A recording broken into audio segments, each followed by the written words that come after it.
Hey, I have been thinking a lot recently about loneliness, and there's all sorts of content on the internet about loneliness and what it means, and quite a few really good videos about how being lonely isn't a bad thing, and how if you can switch that flip from feeling lonely to feeling happy being alone, that a perspective shift like that can be monumental. And that's essentially what I feel like I've been able to do recently. I turned 36 this year, and for the majority of my life, I've had a debilitating sense of loneliness. Way worse when I was younger. And then eventually, as I got older and gained more skills and exposure and freedom, to be able to interact with people that I wanted to interact with, and to redefine my worldview, became happier and had a greater social network. But I've always struggled to have a sense of comfort and joy and purpose in life when I'm alone. It's often difficult for me to be motivated to get projects done and to have any self-direction when I'm alone. I have started to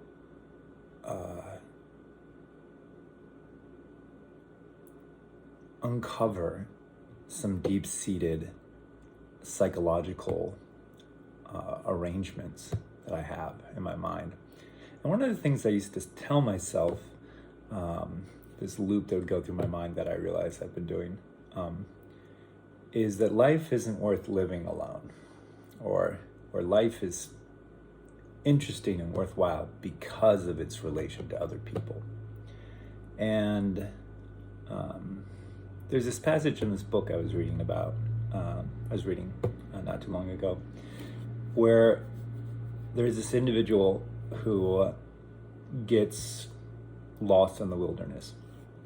And the writer describes how, as time goes on, this person loses their identity. Not that they forget that they're a person, or I guess I should say, not that they forget who they are, like amnesia, but that they forget that they're a person. Because there's no ability to relate oneself to another mind, and therefore the logic begins to fade away. The language begins to fade away. There's no need for it, or perhaps the suggestion is that without stimulation, we would cease to be social creatures. And I think that there's something to that. I feel that my life takes on more social pertinence when I'm being social. But I mean, I don't just mean in a causality way. I mean that my psyche and my health improves when I'm having good relationships with people, and I'm having frequent movement and frequent touch, and being able to look people in the eyes and have hugs and talk and have my ideas heard and listen and hold space for others and feel like there's a connection there. I feel like physiologically I'm rewarded for that, and that feels good. And so, and I don't know how applicable this is going to be to everyone, obviously.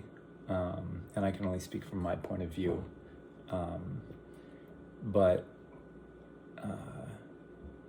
I feel for myself that there has been a shift recently that allows me to be alone and to be happy. And a lot of that is recognizing that people are a lot of trouble. which I know, it's like, I feel like we all learn this, right? As we grow up, we leave home, and then we start to interact with people, and we trust people we shouldn't, and we get into situations where we think we know what's going on, and then turns out we don't, or people lie to us or cheat us, or we have relationships that end poorly and then we, in retrospect, we're like, oh, I didn't even know who this person was. But it's really taken, like it's really gone deep for me recently, that when I'm alone, I'm much safer than when I'm around other people. And that sense of safety is leading itself to a kind of comfort that is more important than the chemicals and the satisfaction I get from being around other people. And I don't know if it's just a hallmark of getting older and getting used to going slower. Like, I look around now and I see people who are 10 years younger than me, and I'm like, those are kids, you know, like 26-year-olds, those are kids. I mean, it's a little silly. I mean, I'm not that old, I'm only 36. But there's a shift. There's definitely a shift that's happening. And the reason why I feel like this is important to share is that when I'm interacting in a social sphere and I feel like I have to comport myself in a social way, there's a number of obligations, or at least things that I feel like I'm supposed to do, almost like I'm absorbing them from the social zeitgeist osmotically, just being next to them. They like, bloop, or being next to other people or groups of people, I'm bloop, get sucked into, or they get sucked into me, right? And guilt is something that I feel when I'm being around other people, like guilt that I haven't achieved as much as I should at this age, or guilt that I'm not making tons of money, because I'm really not. I don't make much money. I live a very simple life. Guilt that I don't create anything, or that I'm not like an artist. Guilt that I don't really have a desire to travel or see the world. If anything, I want to go more inward and spend more time with my emotions and spend more time in my intellect and reading and just consuming media and playing video games and, you know, admittedly, going on walks a little bit, but like the outside is intense. I'm very much a cold weather person. Point being though, because it's summer now anyways, point being though is that this guilt, now that I'm aware of it, has led me in social situations to become somebody that I don't really want to become. And when I'm alone, I don't have that burden. And it's liberating in a lot of ways. And what really allowed me to do that was, when I am alone, I have to feel my emotions and I have to feel what's going on. And that's something that it's a very personal experience that gets overshadowed by being around other people and being in large social situations.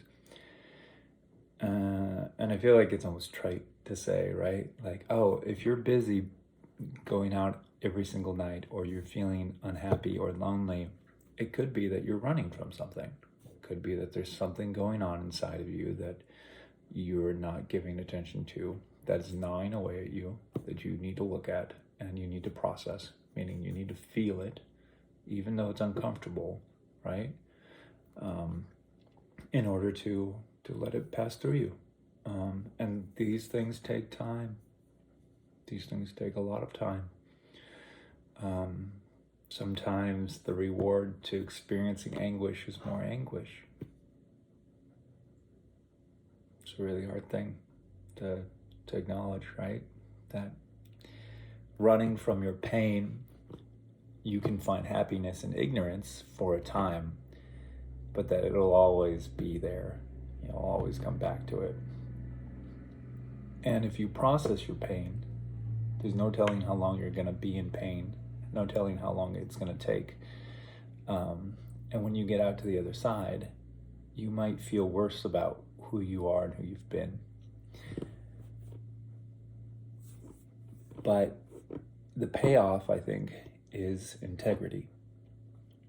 When you acknowledge that you've done bad things or that you haven't been the best person, and it's a natural process of living. You make mistakes,